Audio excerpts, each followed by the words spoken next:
Salman Khan lover boy to bad boy, Aishwarya Rai के साथ मारपीट करना हो, विवेक ओबरॉय का करियर बर्बाद करना हो, मासूम काले हिरन का शिकार करना हो या फिर फुटपाथ पर सो रहे लोगों पर गाड़ी चला देना, सलमान खान हमेशा से कंट्रोवर्सी में फंसे रहे हैं। ये कंट्रोवर्सी छोटी मोटी कंट्रोवर्सी नहीं रही बल्कि ऐसी रही जिसने उन्हें लवर बॉय से बैड बॉय बना दिया। आज बात करेंगे सलमान खान के द्वारा जाने अनजाने में की गई ऐसी गलतियों के बारे में जिसने उन्हें हीरो से लोगों के बीच में विलेन बना दिया। ऐश्वर्या राय, सलमान खान एक सुपरस्टार हैं, कोई अच्छा काम करने पर उन्हें जितनी पब्लिसिटी मिलती है, कुछ भी बुरा होने पर उतनी ही बुरी तरीके से उन्हें ट्रोल भी किया जाता है। सलमान खान के साथ ऐसे कई किस्से हुए जिनकी उन्हें भारी कीमत चुकानी पड़ी और सलमान खान से जुड़ा जो सबसे फेमस किस्सा है वो है ऐश्वर्या राय के साथ उनके रिलेशनशिप। सलमान खान और ऐश्वर्या ने संजय लीला भंसाली की फिल्म हम दिल दे चुके सनम में साथ काम किया था और यहीं से सलमान के दिल में ऐश्वर्या के लिए इश्क की चिंगारी भड़क चुकी थी। लेकिन इस किस्से की बहुत बड़ी कंट्रोवर्सी बनने के बाद भी सलमान खान ऐश्वर्या राय को कभी छोड़ नहीं पाए या यूं कहें कि अपने दिल से निकाल नहीं पाए। हालांकि सलमान खान ने कभी भी ऐश्वर्या राय से जुड़े किसी भी किस्से को मीडिया के सामने ऑफिशियली अनाउंस नहीं किया। ये कंट्रोवर्सी होने के बाद पूरी मीडिया सलमान खान के पीछे हाथ धोकर पड़ गई थी, लेकिन सलमान ने कभी भी कुछ नहीं कहा। मीडिया मसाला पाने के चक्कर में और मनोरंजन के लिए कई बार सलमान को इस मामले के लिए पूछती रही, लेकिन सलमान ने मीडिया को एक भी मौका नहीं दिया। अगर बात ऐश्वर्या की जाए तो सलमान खान का उनके जिंदगी और करियर पर काफी असर पड़ रहा था। कहा जाता है कि चलते चलते मैं पहले रानी मुखर्जी वाला रोल ऐश्वर्या करने वाली थी, लेकिन सलमान खान ने सेट पर जाकर हंगामा मचा दिया था। उन्होंने ऐश्वर्या पर बहुत गुस्सा किया, यहाँ तक कि उन्होंने ऐश्वर्या और शाहरुख का अफेयर चल रहा है इस तरह की बातें भी की और शाहरुख को पकड़कर धक्का भी दिया,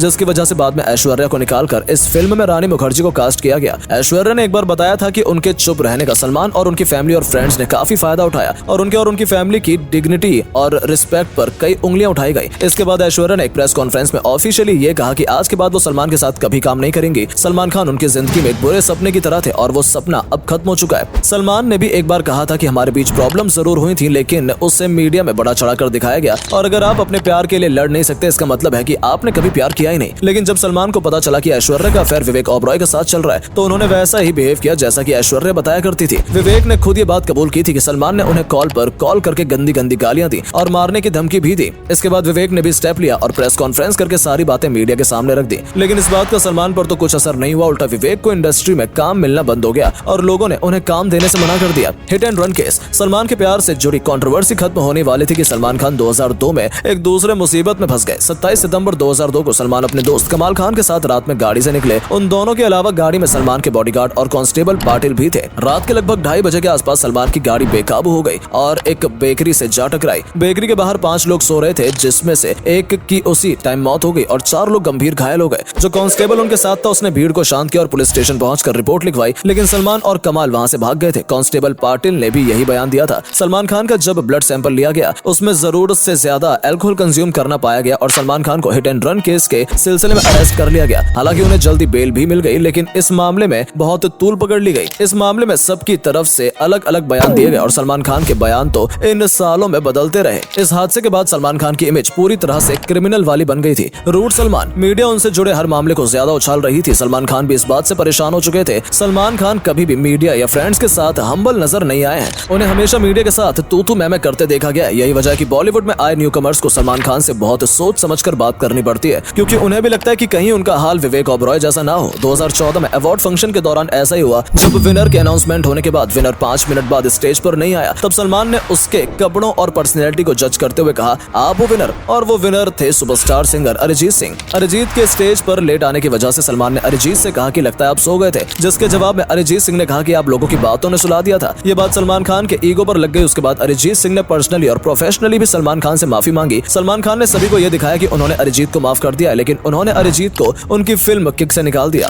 यहाँ तक कि बजरंगी भाईजान में भी उन्हें मौका नहीं दिया गया और तो और अरिजीत के गाने जग घूमिया को सलमान खान ने राहत फतेह अली खान से रिप्लेस करवा दिया। सिर्फ अरिजीत सिंह ही नहीं, सलमान खान को हमेशा से ही लोगों की छोटी छोटी बातों से दिक्कत रही है और वो मजाक को भी अपने ईगो पर ले लेते हैं। ए.आर. रहमान, सोनू निगम, यहाँ तक कि हिमेश रेशमिया से भी छोटी छोटी बातों को लेकर सलमान खान के झगड़े चलते रहे हैं। 1998 से चले आ रहे काले हिरन के शिकार के मामले में 2007 में सलमान को 25,000 जुर्माना और 5 साल की सजा सुना दी गई। इसके साथ ही हिट एंड रन केस मामले में भी सलमान खान कोर्ट के चक्कर लगा रहे थे। राजस्थान कोर्ट के द्वारा जो सजा सुनाई गई थी उसके चलते सलमान खान को जोधपुर सेंट्रल जेल में 1 हफ्ता भी बिताना पड़ा। इसके बाद सलमान की अपील पर उनकी सजा को खत्म कर दिया गया। इसके साथ ही हिट एंड रन केस की उनकी केमिकल रिपोर्ट भी आ गई, जिसमें कंफर्म हुआ कि उस रात वो नशे की हालत में थे। शाहरुख खान, इन सब मामलों का सलमान खान की प्रोफेशनल लाइफ और स्टारडम पर कोई असर नहीं पड़ रहा था। उन्हें लगातार काम पर काम मिल रहा था और ऑडियंस के मन में भी उन्हें लेकर कोई गिला शिकवा नहीं था। सलमान के बॉलीवुड में सभी से अच्छे रिश्ते थे और सलमान खान और शाहरुख को भाई के तौर पर देखा जाता चाहता था, लेकिन कैटरीना कैफ की बर्थडे पार्टी में इन दोनों भाइयों के रिश्ते भी खराब हो गए।